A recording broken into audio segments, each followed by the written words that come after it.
Hi there, everyone, and welcome to the UkeStuff channel or the TechInMusicEd channel. It's been a while since I've posted anything on that channel as well. I'm going to dual post this one, partially because some of my followers on UkeStuff are music educators, and this might be of interest to you as well. I wanted to finally post a review of this device. This is the Donner N-25 MIDI keyboard, and we have bought a number of these. I think we've bought about 45 over the last couple of years. Long story short is we had a portable MIDI lab that we would send to our elementary schools, and they would rotate between buildings. In fact, we had three of them. They were large, they were heavy. The custodians hated dealing with them. And then when we used them, there were electric cables everywhere. And there were even issues with the fire marshal last year when the fire marshal came in. So those had been around for a long time. Big, heavy duty transporters that held about a lab of 40 different keyboards, usually like a Yamaha, not super high end keyboard, but a Yamaha keyboard with sounds. And then teachers would go for about a month or 2 months, depending on the teacher, doing a keyboard unit. One of my fellow colleagues in the district approached their parent teacher organization about getting small portable keyboards instead because our students in K through 2 have iPads and students 3 through 5 have Chromebooks. So she went that way, and I asked my PTSO. We had a grant and I wrote a grant for it and they approved it. So I bought a set of about 40 of them at that point to use at my school. And then I also bought USB dongles to the former Lightning adapter. I have both the single prong and the one that allows you to charge at the same time. Probably didn't need that. None of them, I think, are actually Apple, which may be part of the problem. But what we found was that the iPad didn't connect really well to the keyboards just by themselves. The dongle was an issue. A lot of dongles broke, had to replace them. That's why we have two different types. Originally went with the bigger ones, thinking if they needed to charge at the same time. The other aspect we found with the problem with the iPads is that there was no singular piano app that worked with MIDI that didn't have a billion settings. And when you have multiple settings, there are a couple, like we have one from Korg that we have used. There's one from iGrand Piano that work great if everything's plugged in right and the adapter's working and the cable's working, everything's great. But there are so many settings on the piano and so many different things that they can do that students would just mess around with those settings instead of doing what they were supposed to be doing. And there was no way to lock them out of those settings. I have since sent emails to companies saying, could you please just make a piano that just has a piano sound and works with a MIDI keyboard on the iPad? Please, please, please. And nobody has done it yet. Even if it was sold for a certain amount of money, that would be totally worth it. But there's nothing out there. And you certainly don't want to get into GarageBand. And again, nothing wrong with GarageBand. I love it. But for kids, maybe middle schoolers, high schoolers, there's just too much for them to get into that they're playing around with other stuff. And all of a sudden they're out of the piano or they're into a different instrument and they're calling you over. I don't know what happened. Yeah, you do. You were messing around instead of doing what you're supposed to do. So there's no way to just lock them into just using a piano app. Furthermore, the iPad doesn't have web MIDI. For some reason, Apple has continued to think that web MIDI is a way that bad things can happen to your iPad. So it is still blocked in Safari or Chrome, even if you download Chrome on an iPad. So you can't go to Chrome Music Lab and use the piano there. You can touch the screen and use it, but you can't use it with an external device. So with all that in mind, the iPads were just not working. So I ended up finding an app called Xyloph, Xyloph, and we have something called Apple Classroom where you can control a classroom set of iPads, and it's all managed by the district. And you can lock the iPads, you can lock students into one app, and I could lock them into Xyloph, and they were playing a xylophone, reading notes off the page. So more of an Orff-like experience, not completely, but a piano experience kind of shifted into an Orff setting rather than pure piano in grades K through 2. And then in grades 3 through 5, we used Chrome Music Lab instead. And with GoGuardian, which is the program that our 3rd through 5th graders use, or actually district-wide, for controlling devices and that sort of thing, you can actually lock a student into a particular website, even a sub-website. So I can go to Chrome Music Lab, Shared Piano, and lock them into Shared Piano. That's the only thing that they can use during that time.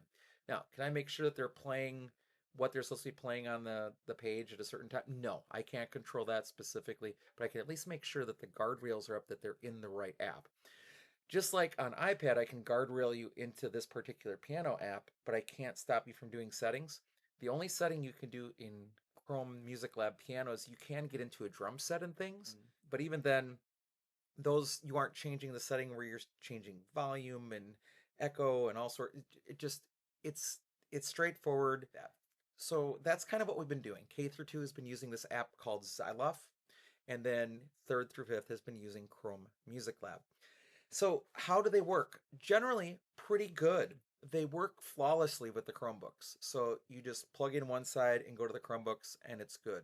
We currently go USB-C on these keyboards into the Chromebooks with just a normal standard USB, square adapter, and they work. Now, here's the problem. We are seeing a decent failure rate on these keyboards. Now, they are being abused at times by kids. I've had students rip up keys intentionally, have kids that have banged on them, kids that have done other things to them, dropped them. They take a beating. So these maybe weren't designed for that, and they are the lowest price point into such a portable MIDI keyboard.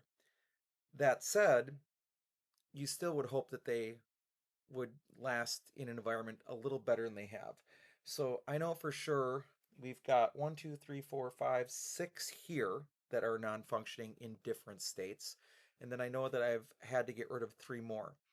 Recently, in situations where keys have been ripped up, I've been disassembling old units and then replacing the sections of the keyboard. The one thing that I can't do is when a key stops responding, I don't have the electrical knowledge to go in there and find out why that circuit isn't working the way that it's supposed to be. I'm not sure that it's cost effective, because these are about currently $43 a piece.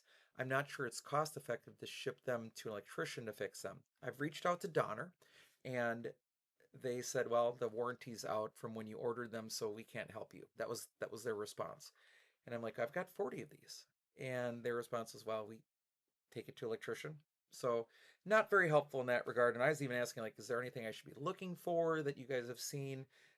Nothing. So from the area support, Donner could be better. Now, are they honoring their warranty? Absolutely. I had one replaced under warranty in the past, but they could go a little bit further out of warranty considering the number of units that we have purchased of these.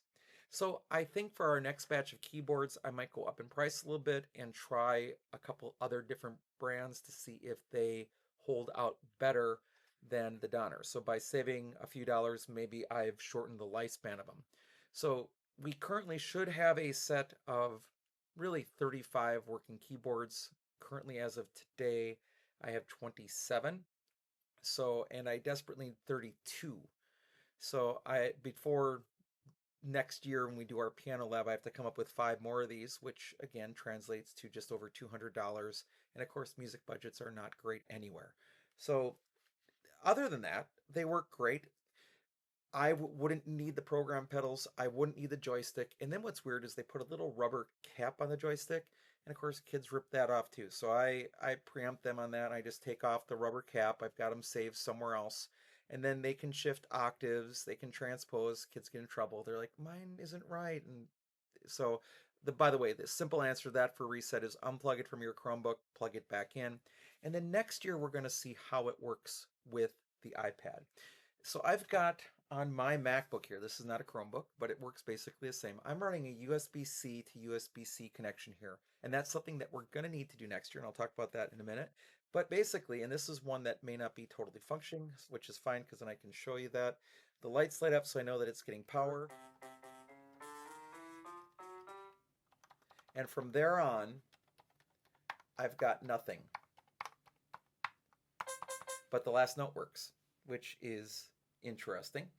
So you can see what the problem is. It's like certain keys stop functioning. So we're not even talking about the student that rips up the keys intentionally and breaks the device. We're talking about the student or the device that stops functioning with the little pads. So I just thought I would show you what I'm seeing on a device that I've taken apart where certain notes weren't working is from this plunger. So when the key hits that plunger, that's when it makes the sound, to this plunger, this circuit board isn't working. And as you trace here, I'm not sure if it's the small chip that's malfunctioning because there's one for each key, white or black key, or if there's a break in the soldering of it. Doesn't look like it. If those chips can be replaced, or if it's even worth it at $42 a piece to do that work. I'm not sure, but I just wanted to pull it apart. Now, again, I can replace everything else on the keyboard, but this is the one part that I cannot address. My electrical skills are not at that level. And incidentally, if you're interested in disassembling one of these, what I've found best is you take out all the screws and then you start running a screwdriver here, and there are like 5 points that connect there. What's interesting is this circuitry never seems to fail. It's the circuitry on this board that's seeming to fail. So the lights and the buttons never stop responding. It's the keys on this board that make particular ones not useful. And incidentally, what are our solutions on iPad? One is the app iGrand Piano. That is one. The problem is kids can then do too many things. There's 3 standard pianos that they can use, but then they can get into other settings that become issues, all sorts of things. They can start running a metronome and things that we don't need them to do. We just need a piano. And then the other that we use is the Korg. I'm trying to remember the actual name of it. It's the Korg module. And that also works well, but then the kids start messing around with these dials and there's no easy reset of that. So I've reached out to both iRig and Korg and said, can you guys just make a simpler one? And while we're talking about it, I'll also mention Xyloff. This developer helped me with this because this was her original version with these colors here.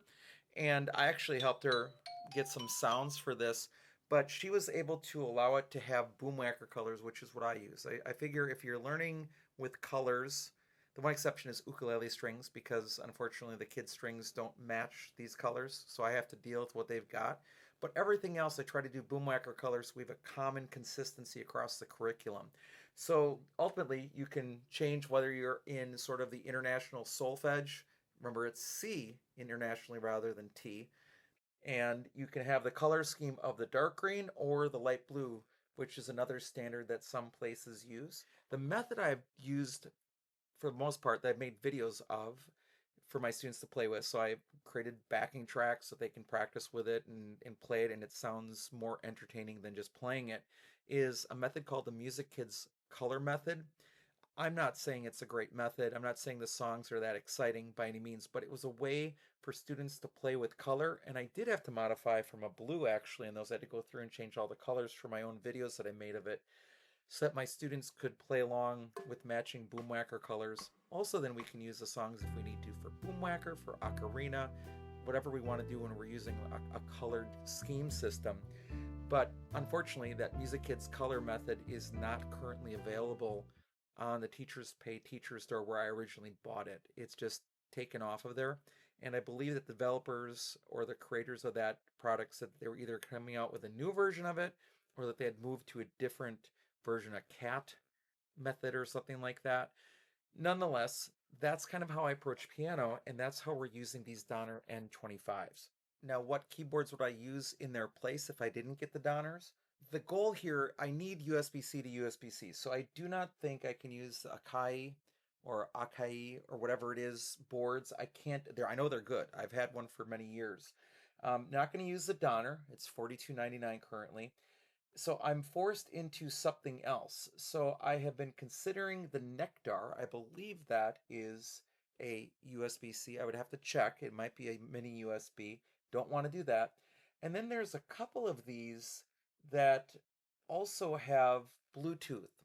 And why this might be interesting to me is we've made the decision in our district that we're going back to all iPad for K through 5 instead of K through 2 iPad, 3 through 5 Chromebook. So I've got to have devices that work with iPad. I'm not sure of what the nightmare would be to connect Bluetooth to basically 32 students at a time and get them going. With the older kids, they might figure it out, but I think with kindergarten, much of our 30-minute class period would be absorbed connecting their devices to Bluetooth. I might be wrong, but this is interesting to me at $45.99. And then I believe it was the company Lekato had one as well in around the $59 range, about the same sort of device. And I can't see it right now as I'm scrolling through, but that's really what I'm sort of looking at. Maybe it's a Bluetooth MIDI solution rather than a cabled solution. Maybe it's a cable solution through the MIDI because that's an option too, but it has to be USB-C to USB-C because the new iPads are going to have USB-C instead of the old Lightning adapters. And maybe that will solve some of the connectivity problems, but we'll still have the need for a better app. So I hope that all makes sense. If you're interested in doing piano with elementary students, this would also translate to middle school, high school with devices. It's a way to think about it. How are you going to do it in a school setting?